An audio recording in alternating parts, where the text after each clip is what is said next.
दोस्तों वैसे रविवार के दिन मेरा जो मेरे जहन में एक यूफोरिया रहता है। सुबह की चाय का मजा ही कुछ और होता है। लेकिन आज जब मैं 35वां एपिसोड आपके बीच लेकर के आया हूं, आपका मित्र अजय भट्टाचार्य, तो दोस्तों थोड़ा सा लो फील कर रहा हूं। मन थोड़ा सा आज दुखी है। जानते हैं क्यों? हाँ, मैं जिनका फैन हूं, राजेंद्र गुप्त जी का, आज के हमारे 35वें एपिसोड में उनकी हम दो कविताएं लेने जा रहे हैं। लेकिन बाबा ने उनके साथ कुछ ऐसा डिसाइड किया है कि एक अल्प विराम, एक छोटा सा गैप हम लेकर के आएंगे। राजेंद्र भैया की कविताएं अब हम आपको 2021 में सुनाएंगे। तो आपको तो मिस करूंगा राजेंद्र भाई। एक बात बताएं, क्या आपको याद है कि जब आप उज्जैन पहले पहल आए थे, आप जिस समय आपने रिहर्सल्स की थी कालिदास समारोह में प्ले के लिए,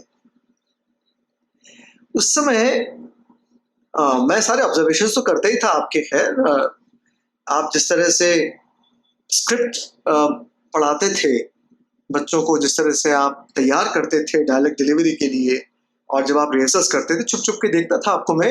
लेकिन मुझे याद है राजेंद्र भाई, और मैं जानना चाहता हूं कोई आपको याद है कि नहीं ये बात। आप ना उस समय जब हमारे घर आते थे ना, तो आप एक मोजड़ी पहन के आते थे। और जब मैं थोड़ा बड़ा हुआ और मुझे मौका मिला, और मैंने शायद दिल्ली से लिया था या लखनऊ से लिया था, मुझे याद नहीं है, लेकिन मैंने आपके स्टाइल की मोजड़ी खरीदी थी और पहनी थी। आपको याद है क्या? शायद भूल गए होंगे आप, वैसे आप स्टाइल आइकन है साहब। तो अब तो खैर बहुत सारे नए नए स्टाइल्स हैं आपके पास, लेकिन हमारी दिल की बात आप तक हम पहुंचाना चाहते थे। आज के इस हमारे एपिसोड में दोस्तों, हमारे इस 35वें एपिसोड में संडे के दिन हम आपके बीच लेकर के आएंगे राजेंद्र कविता श्रृंखला। सूर्य बालाजी की जो कल कहानी अधूरी रह गई, उसको आज वो पूरा करेंगी, और निरंजन श्रोत्री भाई अपने युवा कवियों को आपके बीच लेकर के आएंगे। तो चलिए दोस्तों, शुरुआत करते हैं आज एक बार इस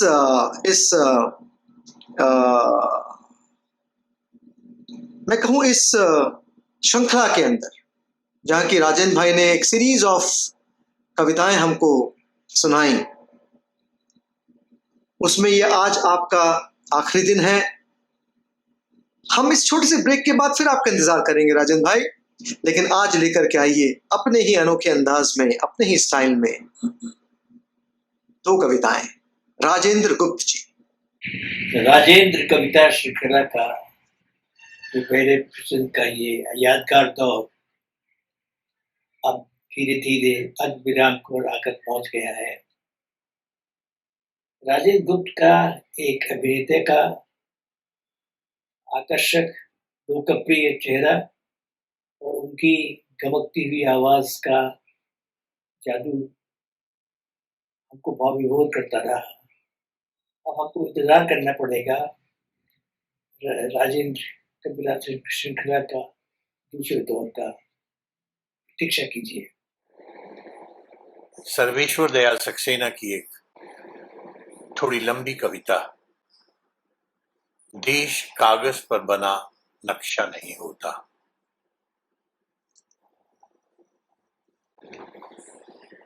यदि तुम्हारे घर के एक कमरे में आग लगी हो, तो क्या तुम दूसरे कमरे में सो सकते हो? यदि तुम्हारे घर के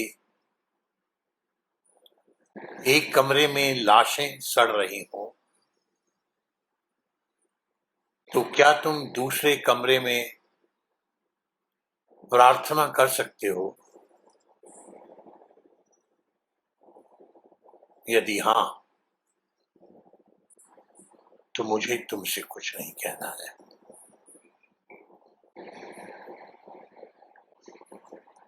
देश कागज पर बना नक्शा नहीं होता कि एक हिस्से के फट जाने पर बाकी हिस्से उसी तरह साबुत बने रहें और नदियां, पर्वत, शहर, गांव वैसे ही अपनी अपनी जगह दिखें, अनमने रहें। यदि तुम ये नहीं मानते, तो मुझे तुम्हारे साथ नहीं रहना है। इस दुनिया में आदमी की जान से बड़ा कुछ भी नहीं है, न ईश्वर, न ज्ञान, न चुनाव। कागज पर लिखी कोई भी इबारत फाड़ी जा सकती है और जमीन की 7 परतों के भीतर गाड़ी जा सकती है। जो विवेक खड़ा हो लाशों के ढेर पर, वो अंधा है। जो शासन चल रहा हो बंदूक की नली से, हथियारों का धंधा है। और यदि तुम ये नहीं मानते, तो मुझे अब एक क्षण भी तुम्हें नहीं सहना है।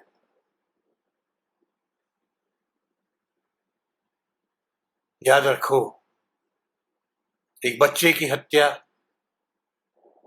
एक औरत की मौत, एक आदमी का गोलियों से चिथड़ा तन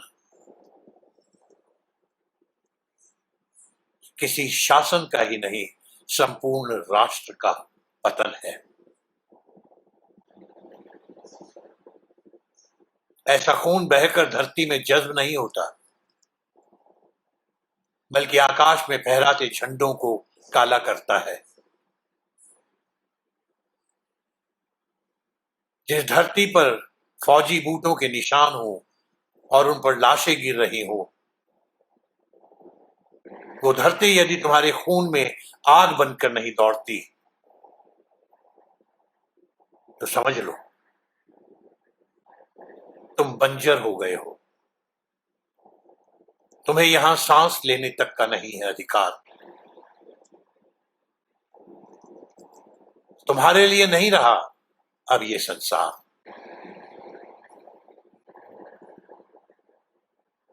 और आखिरी बात, बिल्कुल साफ, किसी हत्यारे को कभी मत करो माफ। चाहे हो वो तुम्हारा यार, धर्म का ठेकेदार, चाहे लोकतंत्र का पहरेदार,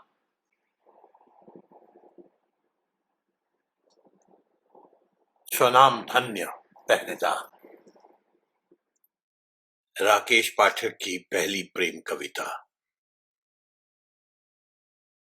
महावरी सपने। हर शाम किसी की प्रतीक्षा करती है वो, घर की चौखट से सर टिकाए और रास्ते पर अपलक नजरें दिखाए।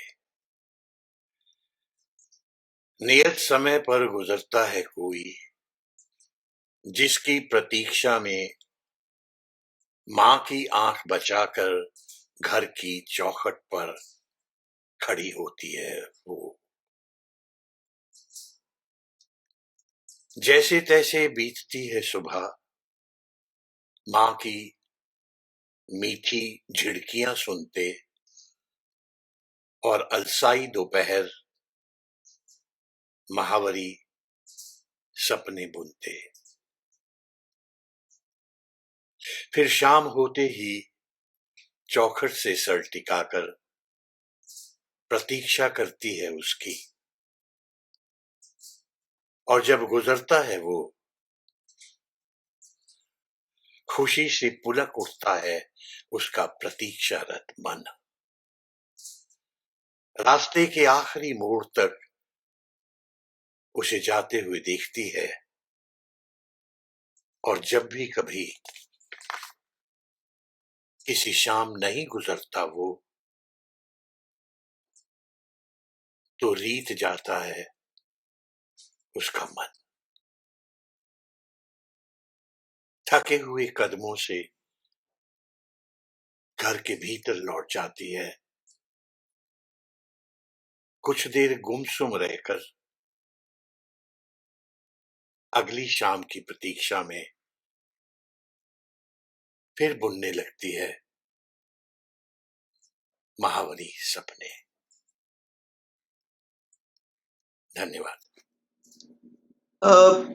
सूर्यबाला बुआ जी, कल मैं जब आपकी कहानी सुन रहा था तो मैंने महसूस किया कि इतनी प्रतिष्ठा एक लेखिका के तौर पे आपकी क्यों है। आपने बांध के रखा हमको। हम बड़े बेसब्री से इंतजार कर रहे हैं आपके इसी कहानी को आज जो आप आगे बढ़ाने वाली हैं उसका हम बेसब्री से इंतजार कर रहे हैं। दिल से बहुत प्यार से आपको विनती करता हूं, आपको स्वागत करता हूं कि आप आइए और अपनी कहानी को आगे बढ़ाइए। सूर्यबाला जी।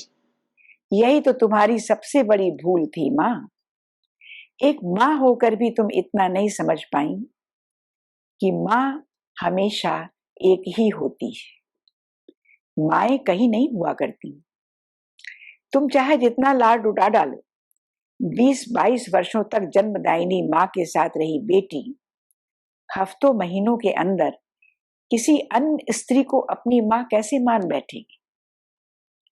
सुनो और समझो माँ, तुम किसी बहू के लिए दुनिया की सबसे अच्छी सास भले हो सकती हो, माँ से बढ़कर हो सकती हो, लेकिन माँ नहीं। इस बात को उलट कर कहूं तो बहू को भी तुम बेटी से बढ़कर भले मान लो, लेकिन बेटी नहीं हो सकती वो तुम्हारी। ना, मेरी तरफ विस्फरित और फटी फटी आंखों से मत देखो माँ। न यह तुम्हारी अवमानना है, न तुम्हारी भावनाओं का अस्वीकार। सिर्फ एक अनुरोध, एक याचना। जीवन हमेशा भावनाओं से नहीं चला करता। रिश्तों के स्वरूप भी उम्र के साथ थोड़े बहुत बदलते जाते हैं। इस ठोस वास्तविकता को समझो माँ। कुछ बेहद मधुर सत्य कभी कभी क्रमशः अत्यंत करुण बल्कि कड़वे सचों में बदलते चले जाते हैं हमारे देखते देखते, और हम लाचार अवश्य खड़े रह जाते हैं। खुद मैं भी तो। पूछोगी क्यों? हाँ, मैं चाहता था कि तुम पूछो क्यों, जिससे मैं उत्तर में कह सकूं कि तुम्हारा ये मोह पाश, तुम्हारी ममता और देख रेख का ये बढ़ता हुआ दबाव मुझसे ज्यादा तुम्हारी मधुलिका वधू के लिए एक बोझ बनता जा रहा है। मैं एक अपराध बोध, एक आत्मधिक्कार के बीच जीने के लिए बाध्य होता जा रहा हूं। सोचने में कैसे विपरीत विलोमार्थक से शब्द लगते हैं न मां। ममता और आतंक। लेकिन एक उम्र में आकर ये भी सच हो जाता है।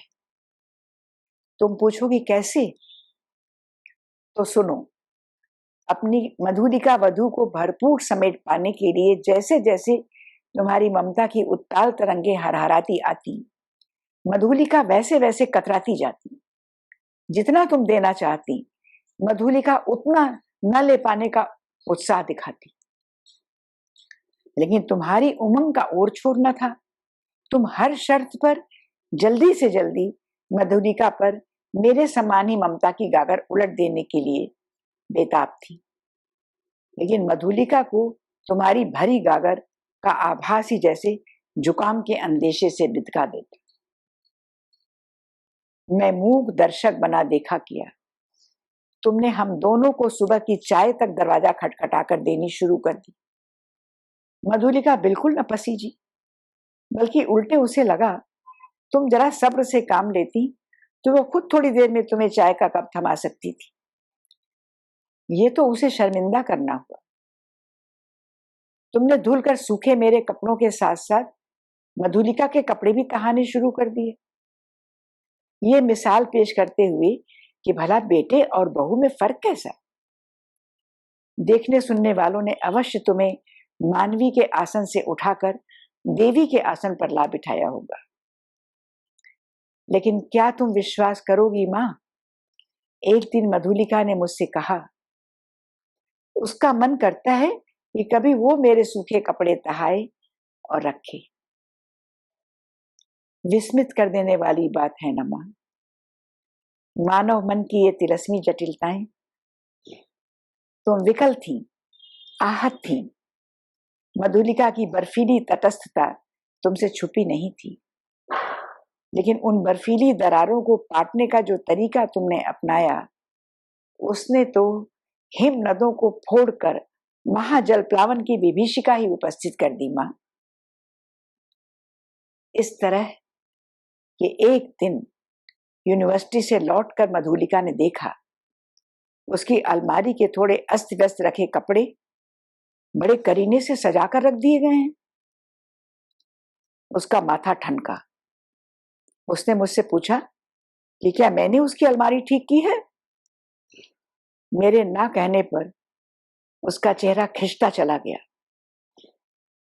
बाद में पता चला बहू रोज रोज जल्दबाजी में यूनिवर्सिटी भागती है, सारी अलमारी गुड़मुड़ी अव्यवस्थित रहती है, तो आज अधखुली अलमारी से आधा पेटीकोट बाहर झूलता देखकर तुमने सोचा क्यों न बहू के कपड़े आज तरीने से रख दूं।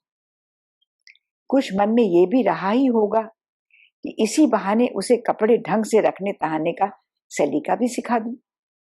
अब न सिखाऊंगी तो कब, और मैं न सिखाऊंगी तो कौन। लेकिन हुआ इसका उल्टा। ये पता चलते ही कि तुमने उसकी पूरी अलमारी खंगाल डाली है, खुश या कृतज्ञ महसूस करने के बदले मधुलिका का चेहरा उत्तेजना से खिंचता चला गया। क्रमशः अपनी खिंचती नसों को नियंत्रित करने में असमर्थ तेजी से भागती हुई बिस्तर पर ढह पड़ी। मैंने बिस्तर के करीब जाकर कुछ कहने की कोशिश की ही थी कि मधुलिका वहशियों से चीख पड़ी, जैसे मैं पास आया नहीं कि भूचाल आ जाए और वो कहीं से भी कूद फलांग जाएगी, जैसे मेरा स्पर्श मात्र बिच्छू के डंक सा जहरीला। हतबुद्ध अवाक मैं चुपचाप खड़ा रहा, मधुलिका के अनजाने एक निश्चित दूरी पर। अचानक जैसे कई ज्वालामुखियों के बीच से कोई सैलाब आया हो, इस तरह विक्षिप्त होकर मधुलिका फपक फपक कर रो पड़ी।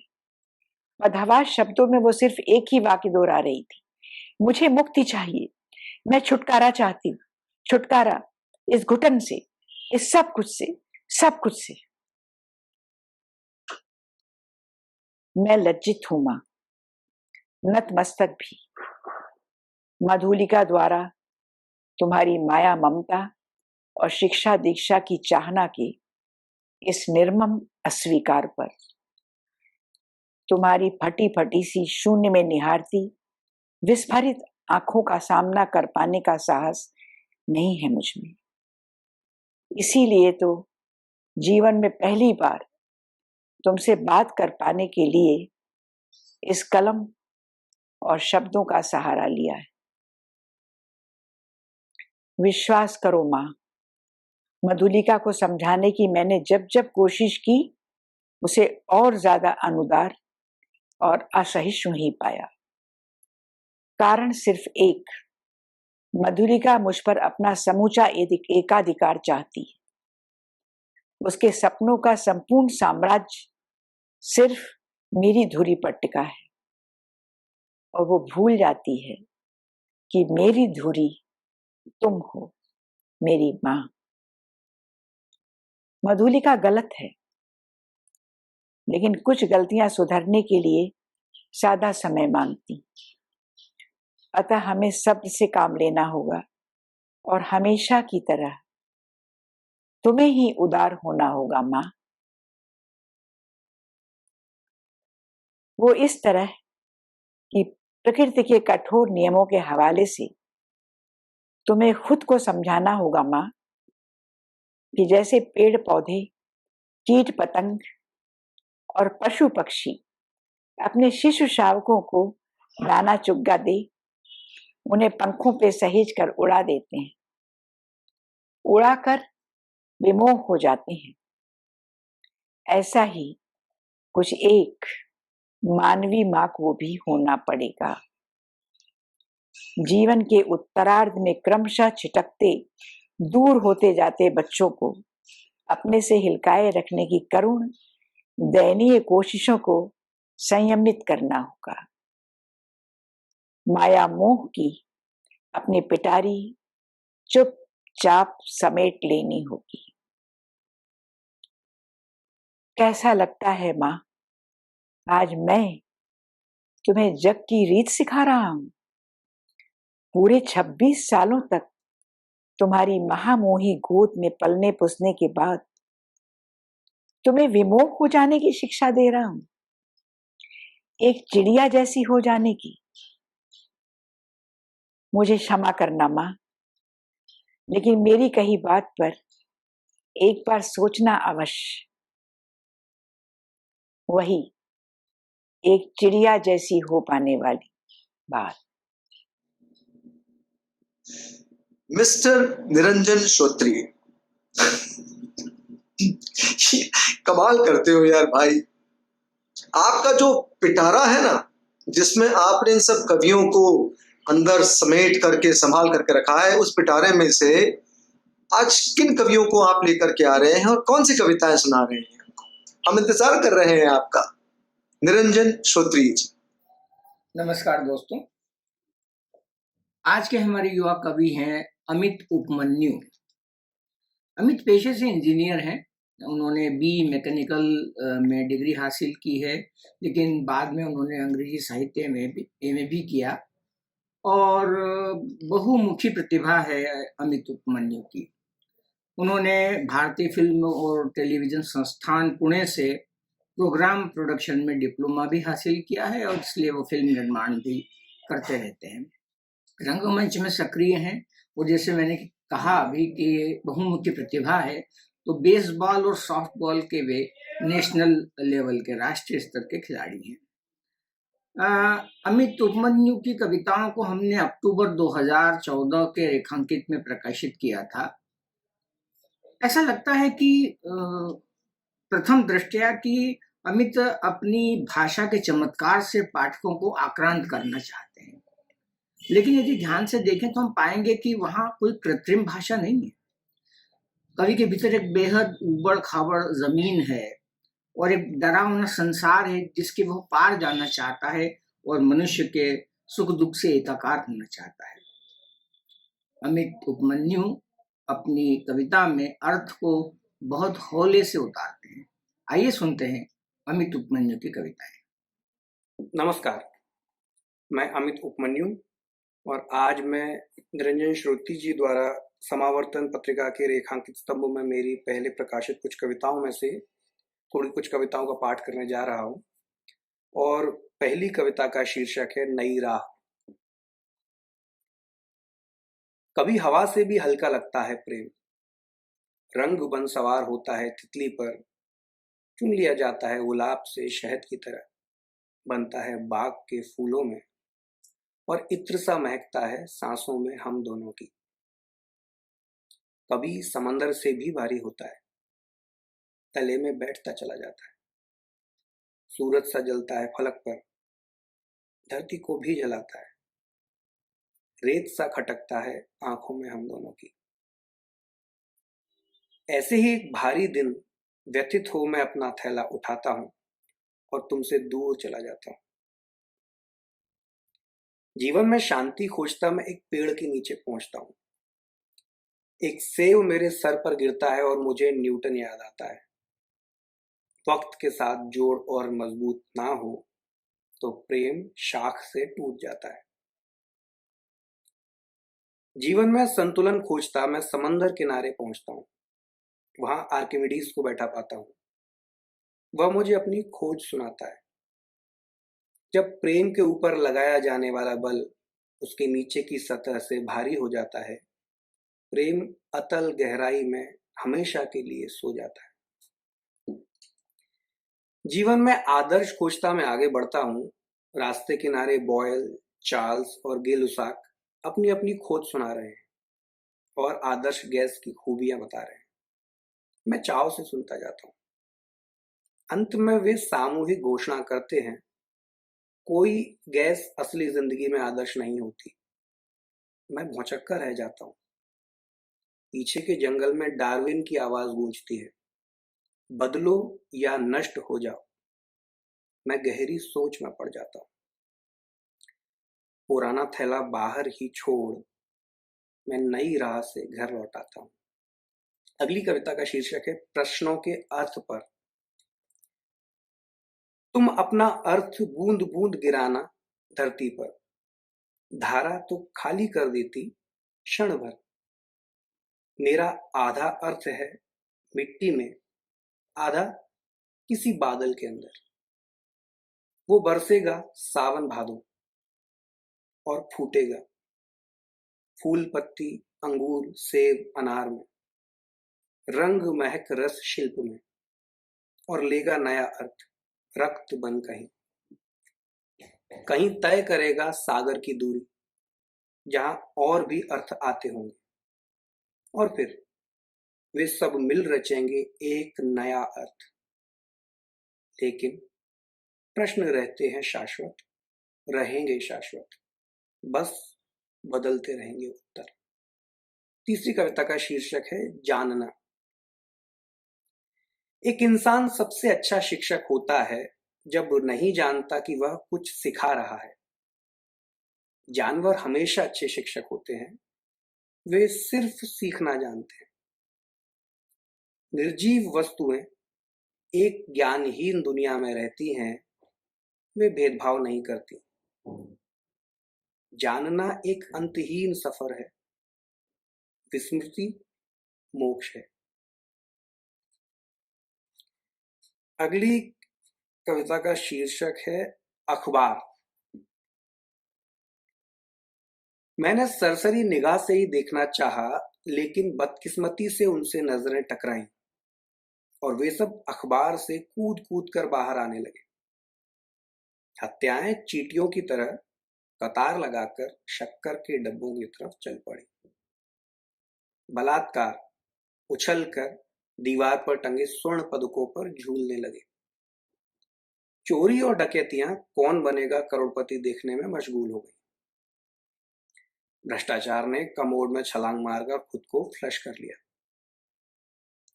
लाशें और घटनास्थल अब तक अखबार में ही पड़े हुए थे।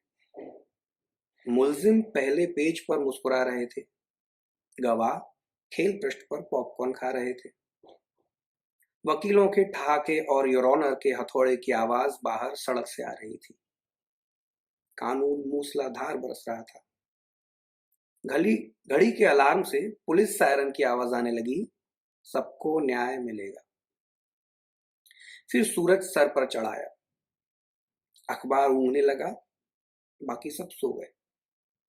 लाशें और घटनास्थल अब भी अखबार में ही पड़े हुए थे।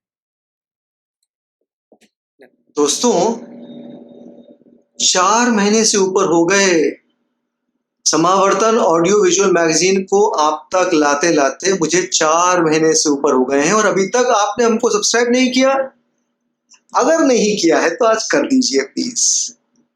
और हाँ, जब सब्सक्राइब करें तो बेल आइकन जरूर दबा दीजिएगा, वरना नोटिफिकेशंस नहीं मिल पाएंगे, आपको पता नहीं चलेगा कि हमारा एपिसोड कब आ रहा है।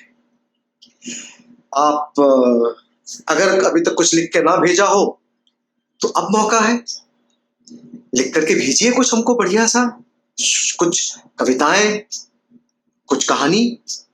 आपके कमेंट्स और आपके सजेशंस तो वेलकम है, और उनको भेजने के लिए हमारा पता नोट कर लीजिए। हमारा वेबसाइट है www.samavartan.com। हमारा ईमेल आईडी है samavartan145@gmail.com। यूट्यूब पे और फेसबुक पे तो आप हमको देखते रहते हैं, तो देरी किस बात की है दोस्तों, कुछ ना कुछ तो लिख करके भेजिए, हमें अच्छा लगेगा। मेरा आप इंतजार करिएगा, मैं अगले सप्ताह फिर आपके बीच आऊंगा। तब तक के लिए नमस्कार।